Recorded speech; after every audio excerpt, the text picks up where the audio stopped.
જી હવે આવી રહ્યો છે જી. હા, જો આજ સૌથી મોટો કારસો છે, સૌથી મોટો કારસો આજ છે કે લોકોમાં ઉત્સાહ કેમ નથી. એનું સૌથી મોટું કારણ એ છે કે ઉત્સાહ દેખાયો, પણ ઉત્સાહ એવા ઉમેદવારોમાં કોંગ્રેસના કે જેઓ કેસરીઓ ધારણ કરવો છે એવા ઉમેદવારોમાં ઉત્સાહ વધારે જોવા મળ્યો. પણ હું શરૂઆત કરું, હું એ વાત ઉપર આવું છું.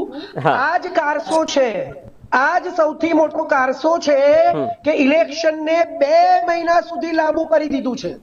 એટલે સૌથી પહેલા તો દેશના લોકોનો ઉત્સાહ એટલા માટે નથી દેખાઈ રહ્યો કે કોણ એવું હોય આ દેશમાં કે ચૂંટણીની પાછળ 2 મહિના સુધી લોકો ડિબેટ્સો જોયા કરે, એના રિઝલ્ટની રાહ જોયા કરે. પહેલું ઇલેક્શન એ એપ્રિલમાં 19 તારીખે થાય અને એનો રિઝલ્ટ એ જોવા માટે તમારે 4 જૂન સુધી રાહ જોવી પડે. તો સૌથી પહેલા તો ઉત્સાહ ત્યાં જ ઓગળી જાય છે. બીજું, સરકારને ફાવતી એક જે એમની જે સ્કીમ હોય છે એ સફળ બનાવવા માટેનું એક આયોજન મળી જાય છે કે આ 2 મહિનામાં જો દરેક સ્ટેટની અંદર અઠવાડિયાના ગેપ રાખવામાં આવે તો કોઈ પણ પ્રકારની ગડબડી કરી શકાય છે. તમે જે કહ્યું એવી રીતે જ્યારે ઓપનલી બેલેટ પેપરથી ચંડીગઢમાં ચુનાવ લડવામાં આવ્યો, ઇન્ડિયા ગઠબંધનનો પહેલો ચુનાવ હતો મેયરનો, અને એની અંદર દેશની સામે સીસીટીવી કેમેરામાં આ સત્તા પાર્ટીએ આટલી સત્તા હોવા છતાં જે 8 મતોને અવૈધ કર્યા અને કોઈ વચ્ચે ના પડ્યું, પરંતુ સુપ્રીમ કોર્ટની ફટકારથી ઇન્ડિયા ગઠબંધનની જીત થઈ.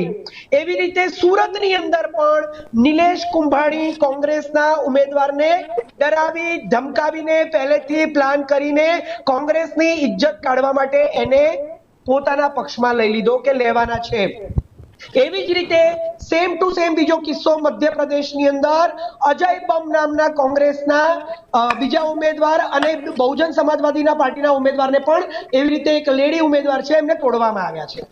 આ કારસો હજી 4 જૂન સુધી ચાલી શકે છે કોઈ પણ રીતે, ભલે ફોર્મ ભરાઈ ગયા હોય તો પણ અને ફોર્મ ના ભરાયા હોય તો પણ ડરાવીને ધમકાવીને કોઈ પણ જાતના જૂના કેસની અંદર બ્લેકમેલિંગ કરીને, તો આ બધું કરવા માટે તમારી પાસે સાગરભાઈ સવાલ આપણને એક મિનિટ એક સેકન્ડ એક સેકન્ડ હું પૂરું કરી દઉં છું કે એના માટે આ 2 મહિના સુધી જે લાંબો કારસો ઘડ્યો છે એના કારણે અને બીજા લોકોને હેરાન કરવામાં આવે છે, વિપક્ષની પાર્ટીઓને.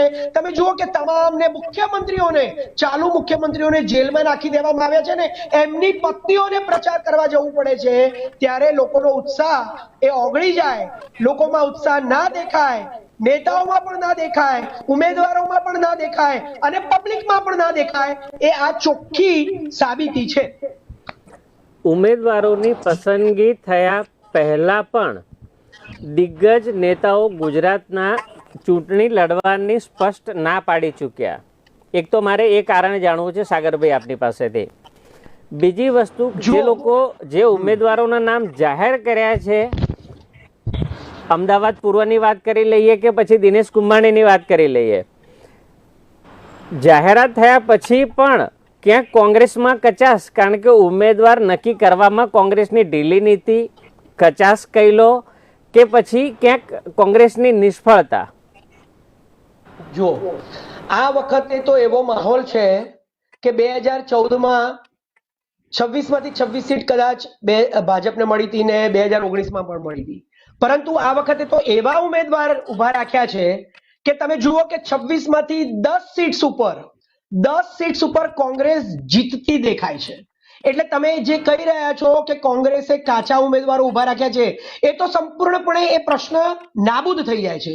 કારણ કે 2014માં પણ એક પણ સીટ નહોતી મળી કોંગ્રેસને, 2019માં પણ નહોતી મળી, પરંતુ આજે તમે જુઓ ઇન્ડિયા ગઠબંધન દ્વારા આપના 2 ઉમેદવાર અને કોંગ્રેસના બીજા 8 ઉમેદવારો એવા ઉમેરવામાં આવ્યા છે કે ભારતીય જનતા પાર્ટીને ડર લાગે છે કે ફોર્મ ભરાઈ ગયા પહેલા પણ અને ફોર્મ ભરાઈ ગયા પછી પણ એ કોંગ્રેસના ઉમેદવારોને યેન કેન પ્રકારેણ કોઈ પણ જાતની ડર, ધમકી, લાલચ કંઈ પણ કરીને તોડી રહ્યા છે. તો તમે જુઓ કે આ વખતે ડરનો માહોલ છે. કોંગ્રેસે મજબૂત એમનું પોતાનો જે પ્લાન છે, પોતાની જે સ્કીમ છે રજૂ કરી છે. રાહુલ ગાંધીની ભારત જોડો યાત્રામાં ને ભારત જોડો ન્યાય યાત્રામાં સ્વયંભૂ આ સાહેબે કહ્યું, એમણે કિશોરભાઈએ એ વાત સાચી છે કે હવે તો લોકોને પૈસા આપીને લાવવા પડે છે, ભાડેથી લાવવા પડે છે, એસટી બસો ભાડેથી લાવવી પડે છે, એના બિલ પણ નથી ચૂકવવામાં આવતા.